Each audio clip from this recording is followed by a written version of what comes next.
Good morning class. Shreedeep Chaudhary महाविद्यालय से आज मैं आपके सामने बीए फर्स्ट सेमेस्टर में हमारा टॉपिक है संप्रत्यय अधिगम। तो अधिगम का मतलब होता है सीखना, ठीक है।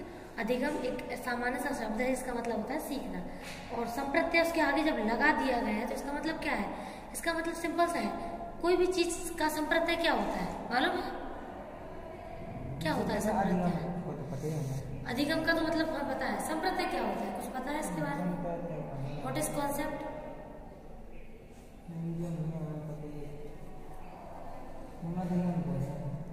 कॉन्सेप्ट क्या होता है? कॉन्सेप्ट मतलब होता है जैसे कोई भी चीज अगर कुछ है तो क्यों है, वो ऐसी क्या चीज है जो उस चीज को वही बनाती है।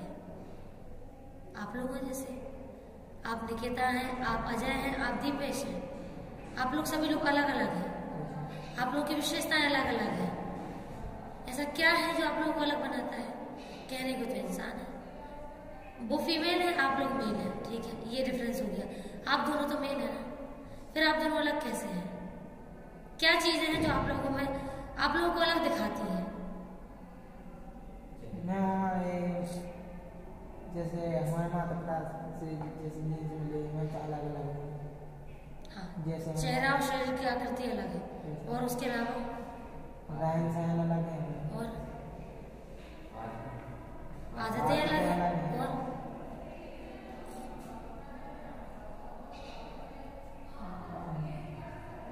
सोच, समझदारी, बुद्धि, मोटिवेशन का मतलब किसी भी कार्य करने में रुचि, वो मोटिवेशन होता है। सबका अलग अलग होता है, किसी का किसी फील्ड में और किसी का किसी फील्ड में, ठीक है। तो अब आपको आप क्या चीज बनाती है, वो ही तो कॉन्सेप्ट है। कॉन्सेप्ट का मतलब होता है जो चीज जिसको जो बनाए वो उसका कॉन्सेप्ट है। जैसे अधिगम क्या है, अगर आपको समझ में आ गया तो इसका मतलब है आपने अधिगम का कॉन्सेप्ट समझ लिया। पैवलोव की थ्योरी है, स्किनर की थ्योरी है। अगर आपको उनकी थ्योरी समझ में आ गई, इसका मतलब आपको उनका कॉन्सेप्ट यानी कि जो उनकी सोच थी उस थ्योरी में, जो वास्तव में हकीकत भी है, केवल थ्योरी किताबों तक नहीं, वो रियल लाइफ में अप्लाई है, तो वो चीज क्या है? वो एक कॉन्सेप्ट था जो उस थ्योरी को डिफाइन करता है। कॉन्सेप्ट का मतलब ही सिंपल सा है कि जो चीज जिसकी विशेषता बताती है वो उसका कॉन्सेप्ट होता है।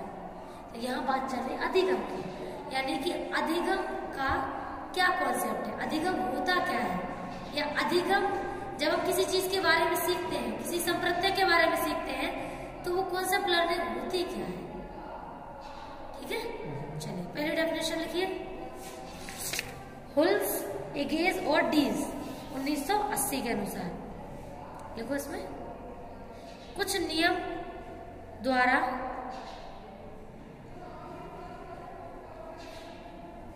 नियमों कर लो, कुछ नियमों द्वारा गुणों का आपस में मिलना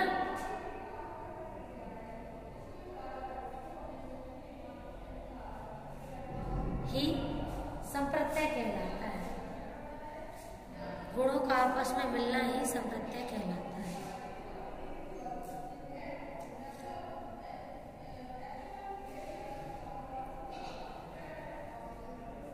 पहले सारे लिख लो, फिर समझा रहे हैं। नेक्स्ट लिखिए। बैरन के अनुसार संप्रत्यय उन वस्तुओं, घटनाओं, उन वस्तुओं, घटनाओं, अनुभूतियों,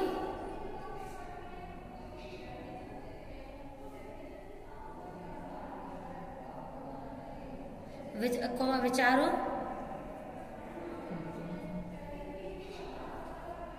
की क्रिया है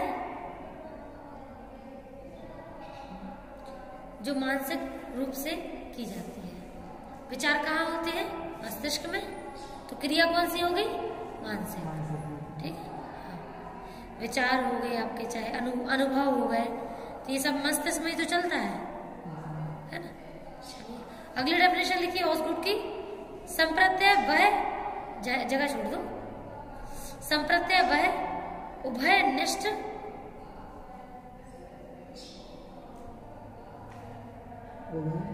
निष्ठ मध्यस्थकारी प्रतिक्रिया है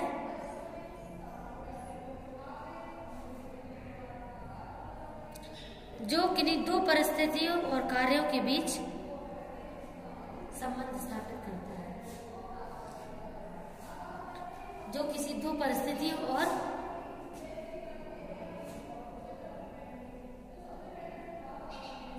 कार्यों के बीच संबंध स्थापित करता है।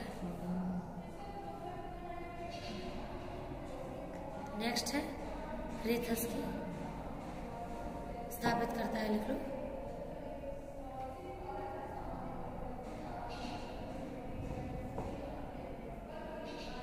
इसमें लिखो रेथस में, प्रतीकों को संप्रत्यय कहते हैं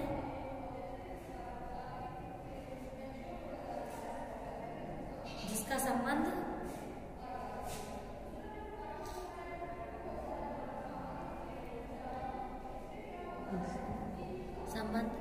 वस्तुओं को घटनाओं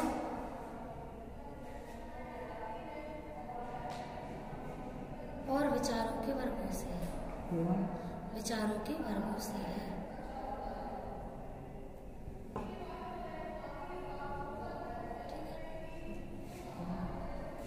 अब देखो पहली डेफिनेशन क्या बोल रही है। पहली ये कह रही है कुछ नियमों द्वारा गुणों का आपस में मिलना। जैसे अगर एक चीज, जैसे मान एक घटना घटी, उसके घटने की वजह से दूसरी घटना भी घट गई, उसके घटने की वजह से दूसरी भी घटी, तो इसका मतलब है दूसरी घटना के घटने का कारण पहली घटना थी, दोनों के बीच में संबंध है? तो इसका मतलब है इसका कॉन्सेप्ट उसके कॉन्सेप्ट से जुड़ा हुआ है। अगर हमें दूसरी चीज समझनी है तो पहली समझनी पड़ेगी। ओके, सेकंड डेफिनेशन है संप्रत्यय उन वस्तुओं घटना, नहीं लिखना नहीं है, समझ लो जो हमने लिखवाई है। कौन सी लिखवाई? दूसरे नंबर बैरन की। संप्रत्यय उन वस्तुओं घटनाओं और अनुभूतियों विचारों के एक समूह से है। मतलब ऐसे मान के चलो कोई घटना घटी, कोई अनुभव आपने किया, कोई विचार आपके मस्तिष्क में आया, ये सब कौन सी क्रियाएं हैं? मस्तिष्क की, यानी कि मानसिक क्रिया है।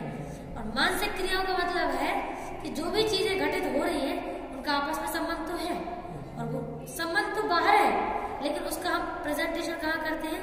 मानसिक, सोचते हैं, समझते हैं, उसको याद करके रखते हैं। भविष्य में अगर वही चीज सामने आती है तो तुरंत हमें झटाक से याद आ जाती है, ठीक है, हम तुरंत समझ भी जाते हैं। ठीक है, नेक्स्ट है रेथस की, ऑसगुड की है। इनने कहा है संप्रत्यय वह उभयनिष्ठ है, इसको थोड़ा छोड़ो। उभयनिष्ठ मतलब ऊपर की तरफ सोचने वाला, ठीक है, जिसमें परिस्थितियों और कार्यों के बीच संबंध है ना। हाँ, तो जैसे दो परिस्थितियां घटी या दो कार्य हुए, उनके बीच का संबंध, सब डेफिनेशन सेम ही है, कोई अंतर नहीं है उनमें। और लास्ट है प्रतीकों को संप्रत्यय कहते हैं। प्रतीक क्या होता है? जैसे मान के चलो दीपेश, आपका नाम क्या है? अगर मान लो आपका नाम कोई भूल जाए, आपके क्लासमेट का, और वो कहे मैम वो लड़का नहीं आया, वो उसके आपको कैरेक्टरिस्टिक्स बताया हुआ, ठीक है, तो इसका मतलब समझ रहे हो, उसने आपके बारे में प्रतीक बताए हैं। तो प्रतीक से हम आपकी इमेज बना सकते हैं, कॉन्सेप्ट हो गया, ठीक है, समझ गए? आगे आ जाए समझ में, ठीक है। चलिए अब ये जो है ये अब आप बाद में नोट डाउन करना, समझ लो खाली। जैसे इसमें पहला है विशेषताओं में, संप्रत्यय की विशेषताओं में पूरा सेंटेंस है, संप्रत्यय का निर्माण संवेदी अनुभवों के विस्तार और संयुक्तिकरण का प्रकार है। इसका मतलब है हमने यहाँ पे शॉर्ट लाइन लिखी, संवेदी अनुभवों का विस्तार, यानी कि कॉन्सेप्ट कब बनता है? जब हम जो सीखते हैं, जो देख रहे हैं, और उसको अब जब अपने अंदर उतारते हैं, यानी कि संवेदी अनुभव अपने अंदर गए पहली बार। जैसे आप लोगों से हम पहली बार मिले होंगे, आप लोग हमसे पहली बार मिले होंगे, तब संवेदी अनुभव हुआ होगा, पहली बार सेंसेशन, पहली बार हमारा चेहरा, पहली बार हमारा बॉडी स्ट्रक्चर, आवाज।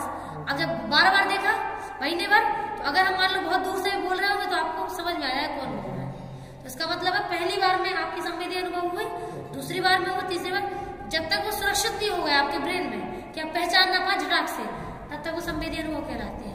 और जब आपको बहुत अच्छे से याद हो गया तो बार बार संवेदी अनुभव नहीं होते। फिर आपको ऐसे मान के चलो सुनाई आ गई,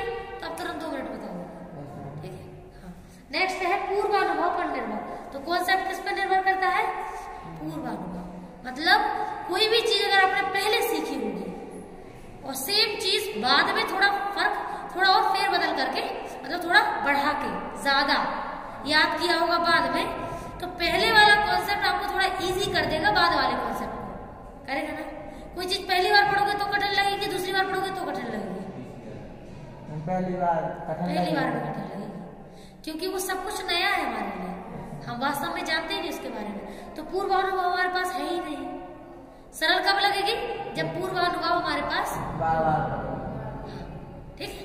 तो कॉन्सेप्ट कब बनता है? संप्रज्ञा तब बनता है जब कोई चीज बार बार हमारे सामने होती है, कोई पूर्व अनुभव। यहाँ पे दो घटनाओं की बात चल रही है, एक लाइन डेफिनेशन याद रखो, एक घटना घटी, दूसरी उसके बाद घटी, दोनों के बीच में संबंध, पूर्वानुभव तो कहलाएगा। ठीक है। नेक्स्ट है समानता का पूर्व। तो पूर्वानुभव से क्या होता है? इस कॉन्सेप्ट जब बनते हैं तो उसमें समानता तो होती है। जैसे आज हम कल मान लो छोटे थे, एबीसीडी सीख रहे थे, फिर कल हमने EFG सीखी, फिर आगे जो ABCD वो सीखी। इसका मतलब है कि हम उनको समानता, सारे लेटर्स को हम इक्वल समझते हैं, सबको ढंग से समझने की कोशिश कर रहे हैं, हमारे लिए कोई ज्यादा या कोई कम नहीं है। ठीक है। नेक्स्ट है पूर्वानुभव संगठित और विभेदित होते हैं। संगठित विभेदित मतलब जब भी हम लोग कोई भी कॉन्सेप्ट बनाते हैं तो वो कैसे होते हैं? एक तो पूर्वानुभव से जुड़े होते हैं, ठीक है, यानी कि पुराने अनुभव से जुड़े होते हैं, और कैसे होते हैं? संगठित मतलब ऑब्वियस है, जब आप कोई चीज पहली बार सीख रहे हो तो आप थोड़ा ऑर्गेनाइज करोगे, दूसरी बार सीखोगे तो और अच्छे से ऑर्गेनाइज होगा, तीसरी बार सीखोगे तो और संगठित हो जाएगा, और चौथी बार में गजब का संगठित हो जाएगा। बस संगठित भी होता है और विभेदित। विभेदित का मतलब अगर मानते चलो आज आपने पेवलोव की थ्योरी और स्किनर की थ्योरी अपने साथ में पढ़ा दी, एक ही बार पढ़ाई, तो संगठित तो आप कर लोगे लेकिन विभेदित नहीं कर पाओगे। क्यों? क्योंकि एक ही बार तो पढ़ाई है। अगर हम आपको वही थ्योरी 2, 3, 4, 5 दिन पढ़ाएं लगातार, तो आप संगठित भी कर लोगे और विभेदित भी कर लोगे। आपको थ्योरी का कॉन्सेप्ट भी, कॉन्सेप्ट क्लियर भी होगा कि इनकी थ्योरी क्या है, इनकी क्या है, और आप उन दोनों को अलग भी कर पाएंगे, कंफ्यूज नहीं होंगे। तो कॉन्सेप्ट जब क्लियर होता है ना, तभी विभेदीकरण होता है। जब तक यहाँ से कॉन्सेप्ट क्लियर नहीं होगा आप अंतर नहीं कर पाएंगे। ठीक है। अगला है उच्च चिंतन का प्रमुख अंग। ऑब्वियस है, कॉन्सेप्ट मतलब हायर लर्निंग प्रोसेस। जब आप बहुत अपर लेवल की चीजें सीखते हैं ना, तो कॉन्सेप्ट क्लियर होता है। जब हम लोग कोचिंग में आए थे, अपना स्टडी में आए थे, तो बहुत सारे कॉन्सेप्ट हम लोग को भी क्लियर नहीं होते थे। जब क्लियर हो तो वो चीजें हायर लेवल पर पहुंच गई, आज तक नहीं भूलते हैं। अब ऐसे मुंह जबानी पहले इतने जो आप लोग जो राइटर्स के नेम पढ़ते ना, हालांकि ये तो हमने ज्यादा नहीं पढ़े हैं, हम लोगों ने जो मेन राइटर वही पढ़े हैं जिन्होंने लोगों ने थ्योरी दी है, ये तो उनके बाद जो रिसर्चर है उनकी है। तो पहले लगता था कैसे होंगे यार, और अब ऐसे मुंह जबानी याद हो गए। तो वो भी विदेशी ही है, सारे इंडियन कोई नहीं है, हो गए।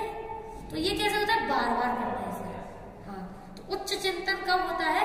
जब हमें कॉन्सेप्ट क्लियर हो। इन सब में एक ही चीज चल रही, कॉन्सेप्ट क्लियर, किसी भी चीज का संप्रत्यय हमें क्लियर। अगला है हमारा मस्तिष्क क्रियाएं शामिल। कहाँ क्रियाएं चलती है? मस्तिष्क में। और लास्ट है संप्रत्यय का आशय प्रतीक से है। प्रतीक का हमने बता दिया कि बहुत सारे छोटे छोटे सिंबल को एकत्रित करके भी हम उसे संगठित करके एक पूरा चीज बना लेते हैं।